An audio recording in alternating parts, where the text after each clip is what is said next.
So hello, my name's Julia, I'm an artist, and something everybody goes on about online is finding your art style. How do you find your art style? I don't have an art style, I need to figure it out. How do I figure out my art style? Yada yada yada yada. But the truth is, for most artists, you don't just pick a style and then stick with it forever. That's not how it works. At least not for most people. Maybe some people are out there doing that, I don't know. But it's a journey that lasts for years, from the moment that you first pick up a pencil to when you become a full-time artist and make it your career. Side note, you don't have to make it your career to be considered an artist. That's a whole nother video. But I'm going to go through each stage of finding your art style and give some examples of art that I made in each stage. And something important to note is that, similar to the stages of grief, you don't always go through these stages 100% linearly. And of course, this isn't just a strict science, it's more so a pattern that I've noticed of how artists grow and develop and how I've grown and developed. Feel free to disagree with any of what I say in the comments. Let's start a conversation. But anyway, let's get started. Shall we? So stage 1. Stage 1 is learning. This usually comes when you're a kid in art class or an adult deciding to pick up art as a hobby for the first time. When you're in this stage, you're really just learning the rules of how to use each media. You're doing a lot of studies, a lot of practice drawings, and this is when you're making the stuff that you're gonna look back on and just cringe so hard at. But that's important, because then you'll know that you've grown. It's okay, it's good to make cringeworthy stuff. It's actually beautiful, because then you can see your growth. This is also when you're starting to realize maybe that you actually like making art and you're gonna do it long term. Because some people just start in this phase and then they give up because they're like, I'm not good, I suck. But if you keep with it, then you will learn and you will grow. And the truth is, it takes years to develop your skills before you're even really ready to explore and figure out what your style might be. Maybe you've dedicated a lot of time to art and you've grown only over a month. That's also great. Anyway, so for me, I would say that this phase lasted until I was age 16, 17. As I was kind of exiting this stage, I was leaning into making a lot of semi-realistic looking things, because that's what I thought was exciting and impressive. And that's often what you think is exciting and impressive when you first start making art, because it is exciting when you're like, wow, I drew this and it actually looks like the thing. I did it. Oh my God. But that's the learning stage.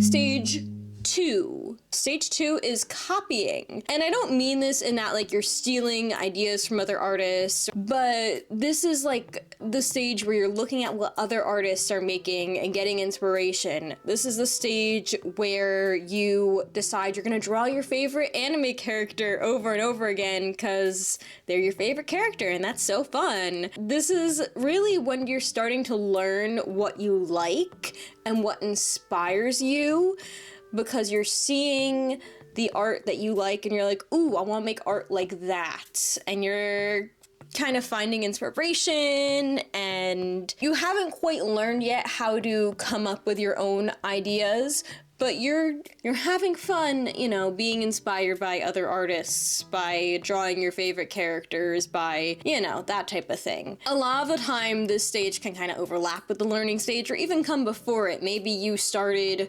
art because you wanted to make a drawing of your favorite character, your favorite singer. Maybe you started art because you saw someone else paint in a certain way and you're like, I want to paint like that. That's super cool. So that can be what causes you to decide you want to be an artist, actually. I would say another big part of this phase is following trends. And that's something I definitely did in my copying stage. I really hopped onto that acrylic pour trend even though like now it's like I would never do that now as an artist. It uses so much paint, but back then I was doing it because I was like, ooh, everybody's doing acrylic pour and it looks so cool and it's so colorful and fun. Yeah, the copying stage, I guess, was for me from age 16, 17 to like age 20-ish for me. But it also overlapped for me with the next stage, which I'm going to talk about in a second.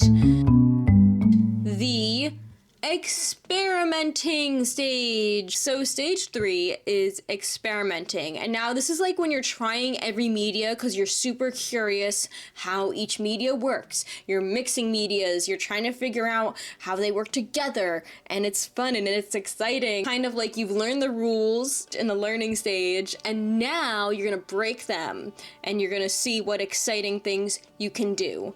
And for me, I was in this stage a bit when I was in my AP studio art class in high school, but I still couldn't fully experiment because I was like definitely trying to like get a good grade. So I was kind of constrained by academics. And I think that can be kind of the hard thing about like if you're in art school or if you're taking an art class in high school or whatever, is you can feel constrained by the pressure to get a good grade and you don't really get to experiment as much. But I feel like I truly started experimenting when I was in college after I dropped my art major, and especially when I was studying abroad in Italy and I was doing a theater program. I was surrounded by a lot of exciting creative people who were doing exciting creative things. So I was very much like seeing a lot of interesting art, and that kind of pushed me out of my comfort zone with the art that I was making. I made a funky mixed media painting as a gift for someone. That was super cool. And then when I came back to America, of course, I kept on experimenting my art. And then every once in a while through that experimentation, I just made something that I loved. And I was like, ooh, this is my favorite thing ever. And that's the thing about your experimenting phase, is this is the point you're really finding out what art that you love to make. Really, I think this phase lasted a really long time for me because I was also definitely in this phase in 2020. Long story short, I moved back to Italy. I got a job there after college, but then COVID happened, so all of a sudden I was in America and unemployed, so I didn't really have much to do. So I was just experimenting, creating a lot of weird, fun, interesting things, and some of it I loved so much. And I started using gouache for the first time, and I did a thing in October where I made a different art piece every day. I called it Arttober, and I got back into making YouTube videos. I made a painting with printer ink, which is my most popular video on this channel, because if you search "can you paint with printer ink" on Google, my video is the first thing that comes up, which is absolutely crazy. I was kind of just doing all types of stuff. And that's what you should do when you are experimenting. Do not feel like you have to like box yourself in, because there's plenty of time to do that in phase 4, which is sticking to what you like. You've learned, you've copied, you've experimented, and through all that, you've definitely figured out at least some types of art that you like, and some art that you hate. And the fun thing about making art is you can just not make the art that you hate. And that's the exciting thing. And that's where you start to have a style that really emerges. It's a combination of like what you like and what you're good at and what media works for you. And then you kind of figure out your favorite subjects. You figure out your favorite ways to paint these subjects. And then there's starting to be some common themes within your art. For me, this phase, I would say, actually started in spring 2022 with this illustration of a cat that I spotted just hanging out in his yard. And that was the start of me painting cats. And I was also using gouache way more, and I was painting galaxies. I was painting landscapes, doing a more painterly style, and avoiding like a more super precise type of painting, and also painting just things that I liked, like Taylor Swift and Princess Peach and other pop culture inspired things. And I'd say I'm still kind of in this phase. I've almost kind of solidified an art style, but sometimes I still go back into the experimenting phase because I do like experimenting. I'd say, you know, if you're in this phase, just keep on painting what you like. Keep on painting whatever is going to bring you joy. And then once you have been doing that and you feel like you've really developed what you want your art to be, then I would say you're at the last and final step. Sorry, the lighting changed because the sun set and then I turned this other light on, so sorry about that. But let's talk about stage 5 of finding your art style. And stage 5, I would say, is becoming unique. Basically, you spend time painting what you like, and then you figure out what you like, what you're good at, and what you just consistently want to do over and over again, and how that becomes your trademark, how everything overlaps, and you kind of develop this trademark style. You did it. You found an art style.